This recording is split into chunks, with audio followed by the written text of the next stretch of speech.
Well, Mr. Speaker, we thought it was interesting that CARP wanted to get up here today and say that on their side of the House, they were going to prevent violence from exacerbating and shut down all of these protests. In the same breath, what he told you was that 14 million people were on the streets of Egypt protesting against the Muslim Brotherhood, and that was when they were supposedly, democratically elected.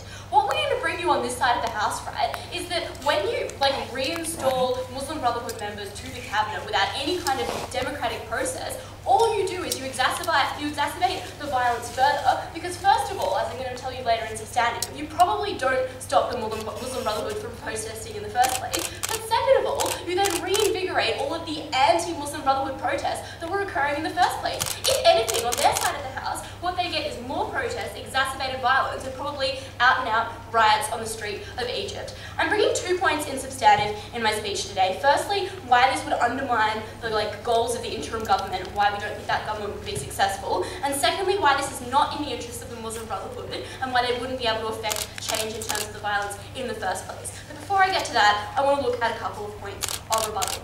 So the first thing that we heard from CARP was that this was going to be the best democratic outcome for Egypt. A couple of responses. So first of all, we got a nice explanation of how the Muslim Brotherhood perverted the democratic process in the previous government. What we didn't get was any kind of explanation of how they have now changed and would be likely to want to cooperate with the interim government that has now deposed them, and why they would want to engage in positive discourse in terms of formulating a new constitution. We didn't see how that was going to work, and we didn't think that the Muslim Brotherhood were going to be a positive influence in terms of drafting that constitution. What we do think is much more likely to happen is that the process of drafting that constitution will be perverted. It will lead to a protracted process. They wanted to talk about this fixed 12-month election time. Now, Mr. Speaker, when have we ever seen an election timeline in the Middle East that has not been subject to change? We think that once you introduce this the Muslim Brotherhood to the cabinet, you're likely to see this interim government dragged out for probably more than 12 months. We think it's going to be very difficult to get any kind of stability and any kind of agreement within that very short time frame, and we don't think that that's going to be effective. But the next thing that we had, right, was that it was going to be a pluralist government, and that the introduction of the Muslim Brotherhood makes it more democratic. And it's we're probably willing to agree, right, that because the Muslim Brotherhood has some kind of support on the ground, their representation in a democracy is a good thing. However, it's not the role of an interim government to be democratic, right? None of the other members of this government have been elected by anyone. No one has a mandate. They purely exist as a technocratic institution to try and rebuild the public institutions within Egypt in order to stabilize it enough to then get a successful election, right? It was never the role of the interim government to be democratic, and CARP never explained why that might be the case. So, second thing that we heard, violence will exacerbate itself under the status quo. Their model is needed to prevent that. And we heard that the military was going to get involved and so on and so forth. And what we say to this, right, is it's early days yet, Mr. Speaker. What we're seeing at the moment is a knee-jerk reaction to something that has been, quite frankly, quite shocking and has happened in the last couple of weeks, right? We think that basically over time the violence is much more likely to calm down. We don't see any incentive for anyone to exacerbate that, right? We've already heard calls from the Muslim Brotherhood to end those protests. They don't stand behind that because they've got no incentive for those protests to occur, right? They want some kind of stability so that they can regroup enough to be able to stand a chance of doing well in the next election. So we think it's in their interest to help calm that down. Like I already flagged in my introduction, right, we think that what happens on their side of the house is you exacerbate those protests because you reinvigorate all of the people who wanted to get rid of the Muslim Brotherhood in the first place. So the last thing that we heard from Paul's speech was that the Muslim Brotherhood had an interest in acting like this, and we heard that they now have the ability to claim credit and gain some kind of credibility back, based on their involvement in this interim government. This relied on the assumption that the interim government would be effective in the first place, right, Mr. Speaker. I've already given you a number of reasons why we don't think that's going to be the case, and I'm going to talk more about that in substantive. But the point to take away from here was that there was never any attempt on their side of the House so far to actually substantiate why this interim government would be successful and why there would be anything positive for the Muslim Brotherhood to even take credit for. So we didn't think that you proved any benefit to them there. So let's move on to my substantive material and why this would undermine the interim government. What we say, right, is that this was basically set up as a technocratic government. This is why you've seen Chief Justice Adley appointed as the head of this government to actually build up these public institutions. Because this was a problem that we had with the Morsi administration, was that he systematically undermined like public institutions like the courts. He like tried to alter the constitution in a way that would allow him to stay in power for a longer time. But we see that these are real problems because the strength of those institutions is the key to actually like keeping this state stable and keeping the democracy functioning into the future. So that's why we've actually got this interim government, right? They're there to like bring in the new constitution, to rebuild the courts, to set a good timeline for elections and make sure that the separation of powers can stay when we have that new election. We think that especially with the constitution, it is particularly important that this like process happens well, because this is the sort of thing that spurred the initial protests in the first place, right? Because people were unhappy with the new constitution. So what we say then is like we completely accept that everyone needs to be involved in this like the discourse for this process, and we think, but what we think is that installing the Muslim Brotherhood as cabinet members goes far too far. We believe that like the technocratic people, the experts that have been installed in this government are more than capable of taking everybody's interests into account. We didn't see any reason why they would be like more likely to be biased towards the military, like the affirmative one just told you. We think that they actually are able to take all of the interests into account, and that will like largely be fine. But why is it problematic when you install members of the Muslim Brotherhood into that? Because we think that like once they actually do have this power, they have no incentive to actually compromise on all of the issues. We think they're always going to be pushing for more and more power because they want to actually enshrine Islamic principles in that constitution. We think for the most part, these principles are absolute, right? It's not like they're just going to take one marginal benefit and say that they're satisfied then. We think that they're always going to be pushing for more. They're always going to want like these absolute things in terms of building that Islamic state. So what does that lead to? It leads to, like I already flagged in my rebuttal, a slow and protracted process, which is completely antithetical of the aims of this interim government, right? Which is meant to be effective and it's meant to get over quickly. So I've already covered the stuff about why we think it's more likely to exacerbate violence. We think that that is going to harm the stability of this government too. We want to keep it as peaceful as possible. But secondly, why is this not in the interest of the Muslim Brotherhood in the first place? In terms of like the protests that are existing right now, right? The reason people are protesting is because they're angry about Morsi being removed, and we don't think that those sentiments are going to go away anytime soon, right? We don't think that the fact that you get the Muslim Brotherhood to stand up and say, no guys, it's okay, we've got a couple of seats on the cabinet now, you can all go home, right? We don't think the protests are going to stop, Mr. Speaker. We think they're going to continue to actually protest, and we think the only way that you can fix this is to have an election as soon as possible so that people feel like there's actually a mandate for that government. And so we think that it's much better that the interim government can just push to those elections, and then if the Muslim Brotherhood gets in, then it's all fine, right? So what we think that's much more likely to happen is that some people will continue to protest, who are going to radicalise the people who really do support an Islamic state, and the Muslim Brotherhood will no longer have any control over those people's actions. But secondly, what we say, right, is that the Muslim Brotherhood is not in their interest at all because they're going to lose support from people in the ground. The perception that this is going to be is that the Muslim Brotherhood have essentially sold out to Adli and Sisi and the interim government, right? And you're going to see like that these people are going to feel really betrayed, and they're going to lose their support base, which is going to diminish their ability to actually get any re-election in the next election. We think that's not in the interest of the Muslim Brotherhood. We don't think they get any anti-violence on their side of the house, but what they do is destabilise the interim government. We're happy to oppose. Woo! Woo-hoo! Woo!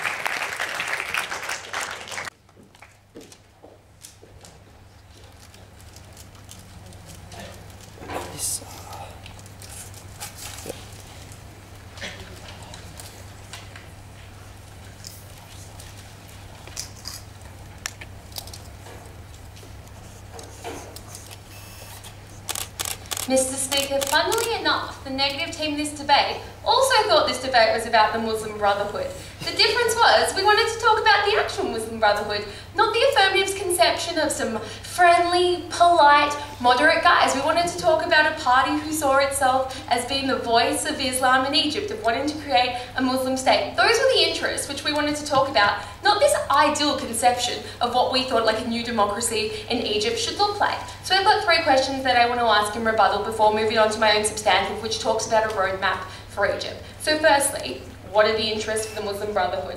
Secondly, talking about whether a technocrat government creates the best democratic outcomes. And thirdly, how do we best go about stopping violence? So onto this idea of what are the interests of the Muslim Brotherhood. And all the benefits which they wanted to claim were things like the Muslim Brotherhood can claim credibility when it joins this kind of interim government. Mr. Speaker, we think it's probably unlikely that the interim government will allow them to claim those kind of victories within itself. because it's probably not in the interest of the kind of people within that interim government who intend to stand against the Muslim Brotherhood in the next election to let them claim those kind of victories in the first place. So, Mr. Speaker, when you highlighted how much the Muslim Brotherhood were despised by everyone else in Egypt, it is in no one's interest to credit them in the first place. The second benefit which they wanted to claim in terms of being in their interest is that they were still able to get an influence in writing the constitution. For the same reason I just gave you, that it's not in anyone else's interest within that body to let them, we don't think they get a significant thing in the first place. Moreover, we think if it's too much reflective of the Muslim Brotherhood, it's necessarily seen as too much going their way and that won't get popular support, or the other alternative, it's not enough their way, in which case we think protests are likely to continue. Then, Mr. Speaker, the third thing that we wanted to hear out of this side of the House is that Morsi could just sit back for a little while and engage with the international community a little bit, and in the style of Burma, come back as Aung San Suu Kyi.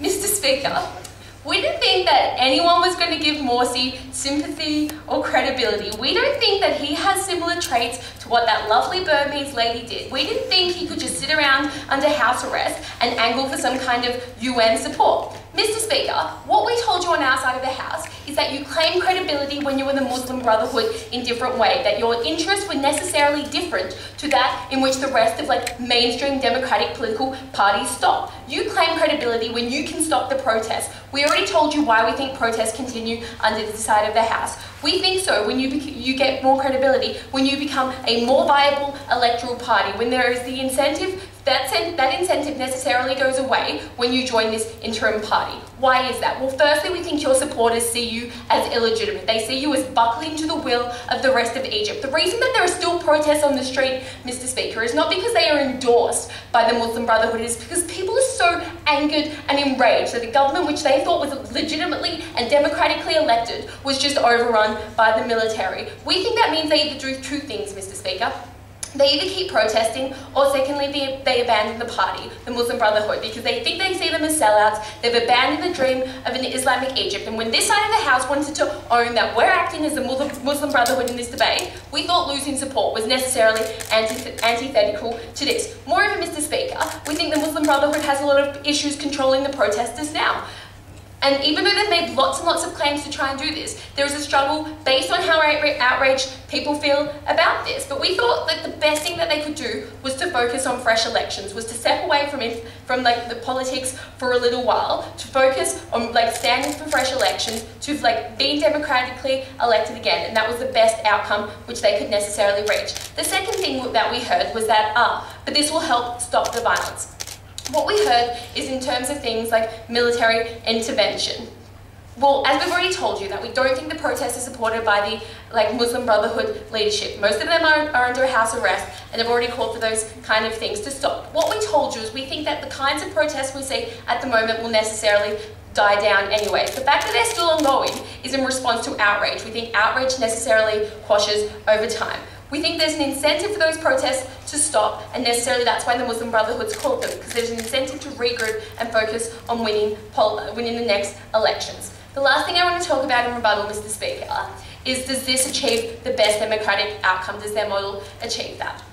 What we heard is that the Muslim Brotherhood in the first place, when they were first elected, is that they alienated people from the democratic process. Well, Mr. Speaker, we didn't think the Muslim Brotherhood were by any means perfect, but we didn't think that we had to defend those things. And so we thought that for all the wrong things they did, that was necessarily probably bad. But that's why we thought an interim government was good, because it was the kind of technocrats that would build a good system which you could build fresh elections on, which would reach the most democratic outcome. We didn't think that was necessarily a good thing. But to the extent which this side of the House wanted to portray the Muslim Brotherhood as absolutely crap, we then thought it was a problem to say, but the process is more democratic if we get them involved. So, Mr. Speaker, it is either that they are the worst of the worst and should never be involved in writing the constitution and achieving democracy in Egypt, or it's that they have a really important part to play and we should involve them in the process, in which case we question whether their disposal was legitimate in the first place. We thought they wanted to have it both ways, and we didn't think that was something which they could never necessarily do in this debate. So what I want to talk to you about in substantive is what's the future for Egypt. We think that this side of the House needed to deliver a much clearer roadmap for Egypt, and we thought that was necessarily things like strengthening democratic institutions, weakening the grip of the military, better legitimising elections and their outcome. That's why we thought a technocratic government was the best person to do that they needed to set out a clear timeline for elections, which wasn't likely to be moved back and back like they often are. We thought you harmed this when you offered Muslim Brotherhood members cabinet positions. Why is that? That's for a few reasons. Firstly, we think you're unlikely to get an effective interim government for the same reasons that I gave you in my rebuttal. We just don't think those kind of people necessarily find it that easy to get along. Also, given the political climate, we think it is more difficult to do so. When we're talking about trying to deliver quick and fast-paced elections within Egypt, we think any backtrack or delay to that is a problem. The second thing is we think that the Muslim Brotherhood will necessarily always try and seek to get more and more cabinet positions and to delay elections necessarily through that.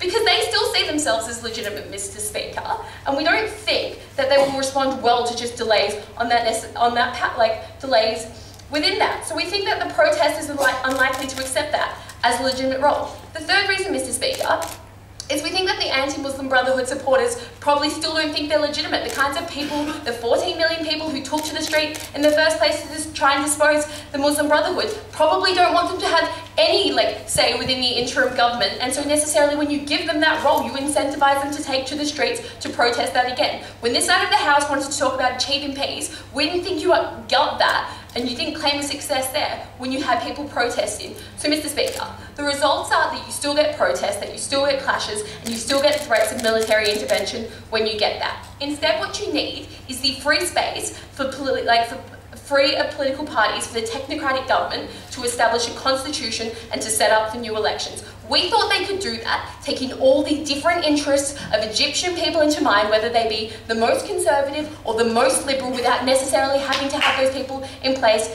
in the instance. Mr. Speaker, this debate was about what the best interest of the Muslim Brotherhood was, but that side of the House never understood what the Muslim Brotherhood was, what they stood for, and for that reason, we're proud to negate.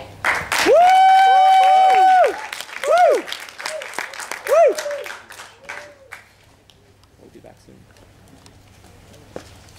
Not to engage in review. Good talk.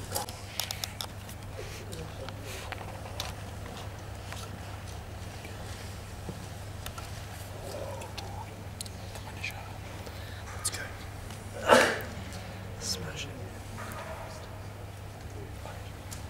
Mr. Speaker, our end game in today's debate was that it was in the best interest of the Muslim Brotherhood to be democratically elected into the parliament and to be able to effect change. What we told you was that if they decried protests in exchange for cabinet positions, it was not in their interest to try and push for the aims that they stood for, which was an Islamic State, which was things that supported the interests of Islamists, while still retaining the credibility of their supporters. We told you that it was in their interest to get a free and fair election, and that it was not in their interest to be in power at the moment. Because realistically, right, in order for them to continue to do what they do, continue to be the Muslim Brotherhood and represent those interests, that wouldn't happen in that interim government without them reaching some sort of compromise, which is what they wanted to see on this side of the House. I'm going to look at three things.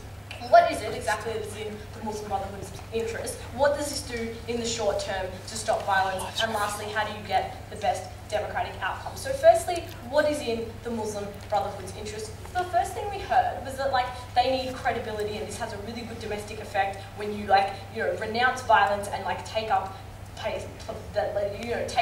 government. Firstly, what we told you is that they are already calling for peace because they recognise it is not politically popular to actually espouse violence. Secondly, right, they want to actually get into power beyond this the length of this interim government. What we heard was that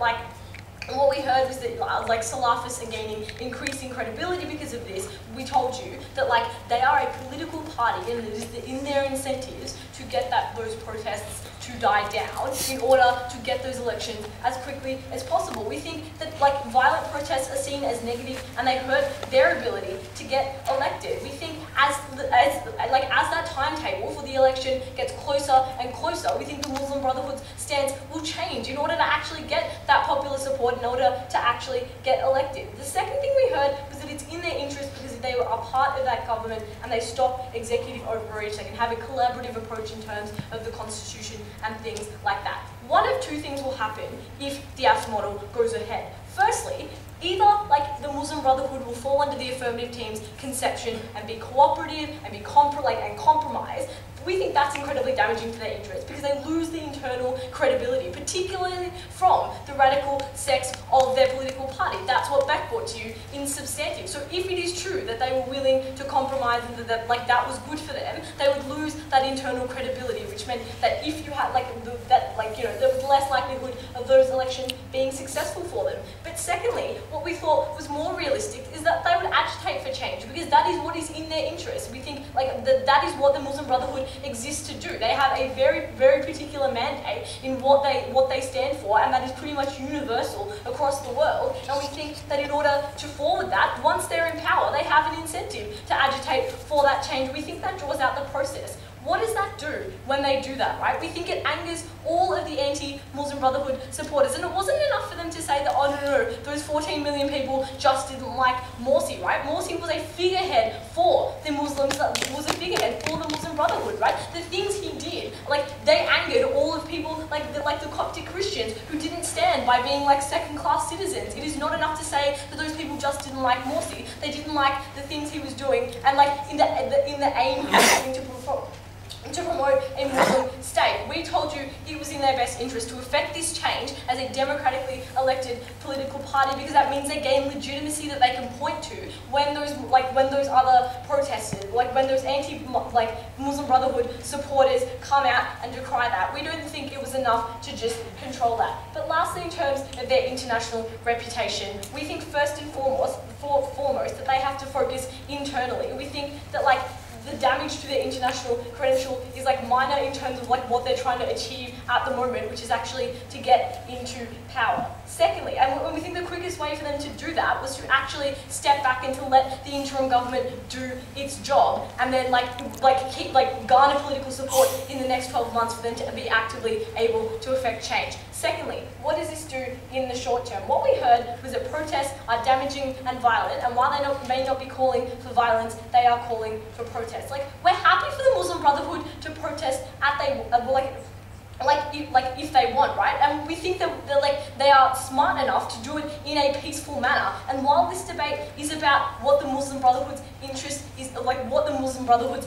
is, it doesn't mean that once they get in, once they accept the Muslim Brotherhood, once they accept Adli's deal, that the people on the ground who actively supported Morsi are going to stop being angry about that. We think, if anything, it's going to make them even angrier because the party that they previously supported was bowing down to the pressure and compromising and selling out to them.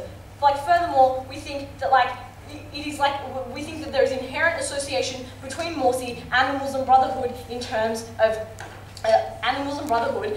that association. And even if it was true that there are people who voted for the Muslim Brotherhood who aren't happy that Morsi, that also aren't happy that Morsi is gone, we think that the mechanisms that are in place in the interim government are effective enough to be able to take that stance into account. So lastly, how do you get the best democratic outcome? What we heard is the way you do that is you join that government and you moderate the aims of that government. They were never willing to explain exactly what it was that the Muslim Brotherhood would compromise on.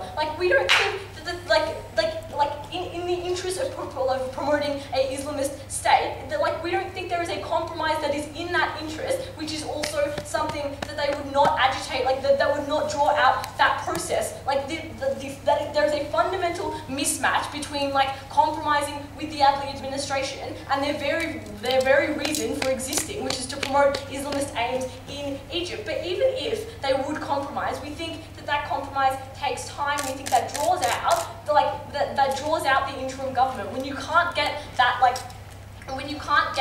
consensus, we think that means there's a longer time to actually getting those elections. We think in that time, it damages their credibility with people who don't support them, or people who wanted to oust Morsi, because because they're agitating for that change, because they're being seen as stubborn. Lastly, in terms of the military, what we heard is that if the Muslim Brotherhood is in the interim government at the moment, we'd be able to, they'd be able to mitigate the effect of the military and make sure they didn't seize power. Firstly, we think that there is no incentive for the military to hold on to that power. They've been very clear that they are willing to have elections, that they have installed a technocratic government for the exact reason of building up institutions in order to have those elections. But secondly, they stepped aside before, and they're going to do it, we think they're going to do it again. We think the military is incredibly respected in Egypt, and they don't have an incentive to anger those people. What we told you was that the interim government is in place to build up institutions in order to have elections, in order to have that separation of powers. We don't think it's in the Muslim Brotherhood's best interest to go into that and to somehow compromise on those things which are antithetical to their interests. When they are a political party who wants to do things have particular legislations in terms of the particular legislation and represent a particular interest of a group of people and their interests, we think it is in their interest to be democratically elected into a parliament where they can actually affect that change, not where they can do things like build up institutions and try and figure out timetables for elections. Mr. Speaker, we told you why it was never in the Muslim Brotherhood's interest, because they lose internal and external credibility when they have this compromise. We told you why it wouldn't be effective. We are proud to oppose. We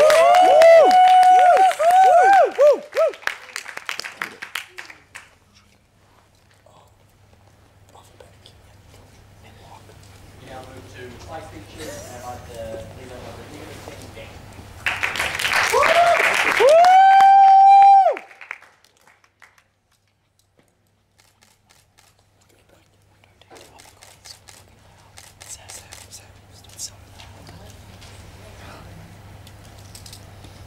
In a debate where the affirmative team wanted to hang their hat on compromise as a solution, it was never clear where a compromise was going to come from in an interim government that was, by the affirmative team's own admission, full of disparate views. What they wanted to do was add another disparate view to this mix, and in the same breath, what they were actually achieving was a situation where the Muslim Brotherhood would never be able to fully achieve the things that were in their own interest, would never be able to satisfy their supporters by enshrining the laws of an Islamic State in a constitution, would never be able to fulfill those interests. What we told you clearly and consistently down the bench was that it was in the interest of the Muslim Brotherhood to bide their time, to go to a democratic election as quickly as possible where they could capitalise on the public support that they already had, where they could be elected, gain a democratic mandate, and actually advocate for change within that government. It was never clear from the affirmative team's case why the interests of the Muslim Brotherhood needed to be enshrined in a constitution when from the very first place the problems that the Egyptian people had with the Morsi government was that constitution was biased towards the Muslim Brotherhood. None of that was ever clear. So 2 questions at the end of this debate. Firstly, what is in the interest of the Muslim Brotherhood? And then secondly, who got better stability for Egypt? So let's look at the interests of the Muslim Brotherhood. We were the team in this debate, Mr. Speaker, that had a realistic conception of the Muslim Brotherhood.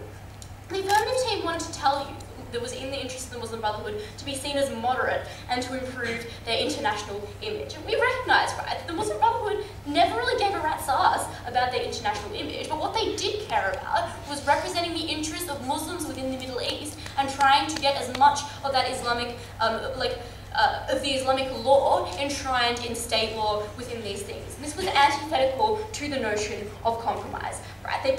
And no matter how much the affirmative team would prefer to stand behind a Muslim Brotherhood that wanted to be moderate, that didn't make it true the Muslim Brotherhood themselves wanted to moderate themselves. Why is that? Because an Islamic State is something that isn't something that you can compromise on, and they never were able to characterise how that compromise would occur.